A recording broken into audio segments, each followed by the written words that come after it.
एक छोटी सी बच्ची फोन चला रही थी, अपने पड़ोस में जाती है और अपनी पड़ोस की एक सहेली को फोन में कुछ दिखा रही थी। जैसे ही फोन की वीडियो चालू होती है तो वो देखती है कि उसके सामने उसकी माँ है। जैसे ही वीडियो आगे बढ़ती है तो वो देखती है कि उसकी माँ एक अंकल के साथ में संबंध बना रही है। उस वीडियो को देखकर वो लड़की पूरी तरह से चौंक जाती है और उस वीडियो को वहीं पर मौके पर डिलीट कर देती है। जब वो बच्ची अपने घर वापस आती है और जाकर अपनी माँ को सारी बात बताती है तो उसकी माँ एक ऐसी प्लानिंग करती है। उस प्लानिंग को जिसने भी सुना वो हर इंसान पूरी तरह से चौंक गया और ये बात सोचने पर मजबूर हो गया कि आखिर एक लेडी किस किस हद तक जा सकती है। तो नाम था विक्रम, जो बिहार के नवादा का रहने वाला था और फिलहाल गुड़गांव में एक फैक्ट्री में एज अ कॉन्ट्रैक्टर काम कर रहा था। उसकी लाइफ में सब कुछ बहुत अच्छा चल रहा था। एक बेटी थी और एक पत्नी थी जिसका नाम था सोनी देवी। विक्रम रोज सुबह सुबह काम पर जाया करता था और उसकी पत्नी शाम तक उसका इंतजार किया करती थी। लेकिन फिर दिन आता है 28 जुलाई 2025 का। 28 जुलाई 2025 की सुबह सुबह सोनी देवी पास के ही उद्योग विहार के एक थाने में जाती है और वहां जाकर एक रिपोर्ट दर्ज कराती है। असल में वो पुलिस वालों से बताती है कि उसका पति पिछले 2 दिनों से गायब है। 26 जुलाई की सुबह सुबह वो काम पर तो गए थे लेकिन काम से वापस नहीं आए। अब पुलिस वाले इस बात की तलाश में लग जाते हैं कि आखिर विक्रम कहाँ है। उसकी फोन कॉल की डिटेल्स को निकाला जाता है और कई सारे लोगों से बात भी की जाती है। उसकी फैक्ट्री में जाकर भी उसके बारे में कंफर्म किया जाता है, लेकिन अभी तक उसका कोई भी पता नहीं था। अभी तक विक्रम के घर वालों को भी पता चल चुका था और वो भी घर पर आ चुके थे, लेकिन विक्रम के घर वाले सोनी देवी में यानी विक्रम की पत्नी में एक चेंज देख रहे थे।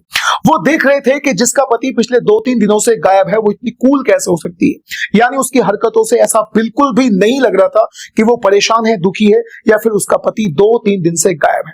बस इसी बात को दिमाग में रखते हुए वो पुलिस वालों से बताते हैं कि एक बार अच्छे से सोनी देवी से आप इन्वेस्टिगेट कर लो, उससे क्वेश्चनिंग कर लो, उससे पूछताछ कर लो। हो सकता है कि हमारे बेटे के असली राज के बारे में सोनी देवी को कुछ ना कुछ जरूर पता हो।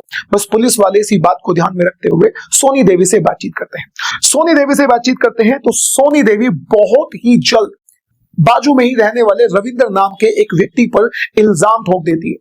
उससे बोलती है कि ये जो व्यक्ति है रविंद्र नाम का, ये मुझे पिछले कुछ दिनों से प्रताड़ित कर रहा है। इसने मेरे साथ रेप भी करा है और रेप करने की इसने वीडियोस भी बनाई है और उन वीडियोस की अब ये मुझे धमकी देता है कि मैं उन वीडियोस को सोशल मीडिया पर वायरल कर दूंगा। यानी वो मुझे ब्लैकमेल करने की कोशिश कर रहा है। पुलिस वाले सीधा सीधा रविंद्र के पास पहुंच जाते हैं, रविंद्र को अरेस्ट कर लेते हैं और रविंद्र से जो पूछताछ में खुलासा होता है वो असल में ऐसा खुलासा था जिसने सोनी देवी के पूरे परिवार को और पूरे हिंदुस्तान को चौंका कर रख दिया। तो रविंद्र ने बताया कि जब सुबह सुबह विक्रम अपने काम पर चला जाया करता था तो वो उसके घर आता था।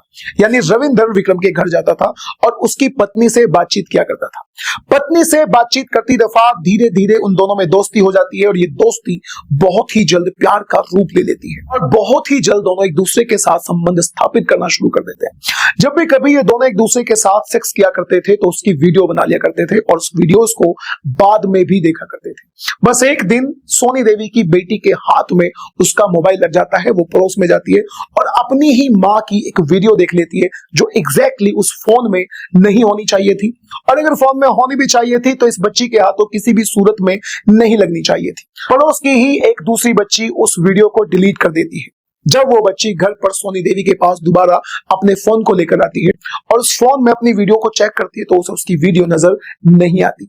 यहीं से उसे शक होता है कि हमारी वीडियो के बारे में या फिर हमारे रिश्ते के बारे में, इस अफेयर के बारे में अब बहुत जल्दी लोगों को पता चलने वाला है। इस बात को वो सीधा सीधा रविंद्र से बता देती है और यहीं से प्लानिंग होती है एक ऐसे काम की जो नहीं होना चाहिए था। असल में यहां से प्लानिंग होती है विक्रम के मर्डर की। यानी सोनी देवी ने रविंद्र के साथ मिलकर अपने ही पति विक्रम के मर्डर की प्लानिंग कर और अपनी प्लानिंग के हिसाब से रविंद्र नाम का ये व्यक्ति अपने साथ में 2 और भी लोगों को जोड़ता है। प्लानिंग करता है कि हमें कैसे भी करके विक्रम को किडनैप करना है।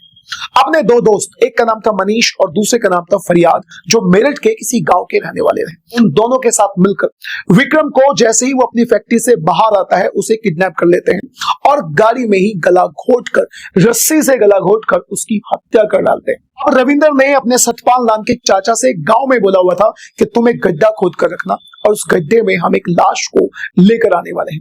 असल में रविंद्र ने सारी बात अपने सतपाल नाम के चाचा को बताई थी, उन्हें कुछ पैसों का लालच भी दिया था और उसको अपनी प्लानिंग में शामिल कर लिया था। अपनी प्लानिंग के हिसाब से वो उसको सतपाल के गांव लेकर जाता है विक्रम को और उसकी डेड बॉडी को वहां पर उस गड्ढे में ले जाकर डाल देता है। रविंदर ने विक्रम की लाश को अपने चाचा और दो और भी लड़कों के साथ मिलकर पास के ही मोहम्मदपुर नाम के गांव में दफना दिया। इस काम को करने के लिए इन सभी लोगों ने मिलकर क्राइम पेट्रोल के बहुत सारे एपिसोड्स को देखा था और एक फिल्म आई थी दृश्यम, उसको भी कई बार इन लोगों ने देखा था ताकि अपनी प्लानिंग को बहुत अच्छे से एकदम सक्सेसफुल तरीके से निपटा सके। फिर 28 जुलाई को अपनी प्लानिंग के हिसाब से सोनी देवी थाने में जाती है, रिपोर्ट दर्ज कराती है और बिल्कुल ऐसा नाटक करती है जैसे वो कुछ भी नहीं जानती, लेकिन बहुत ही जल्दी उसकी चोरी पकड़ी जाती है। यहाँ पर जब सोनी को लगा कि अपने ही बुने हुए जाल में वो पूरी तरह से फंसने वाली है तो वो सारा का सारा भांडा रविंदर के ऊपर फोड़ देती है और पुलिस वालों को बताती है कि रविंदर ही उसका रेप किया करता था, रविंदर उसे प्रताड़ित किया करता था और जब उसका हस्बैंड घर से बाहर जाता था वो खुद घर पर आकर, यानी रविंदर अपने आप जबरदस्ती घर पर आता था और उसका रेप किया करता था, उसकी वीडियोस बनाता था और उन वीडियोस के दम पर उसे ब्लैकमेल किया करता था। लेकिन दोस्तों पुलिस वालों ने इन सभी लोगों को अरेस्ट कर लिया और जेल भेज दिया गया। सोनी के शादीशुदा होने के बावजूद भी वो रविंदर से अफेयर रखती थी। रविंदर की वजह से और सोनी की वजह से विक्रम नाम के उस मासूम व्यक्ति की जान चली गई। आप इस कहानी के बारे में क्या कहना चाहते हैं? अपनी राय कमेंट बॉक्स में जरूर बताइएगा।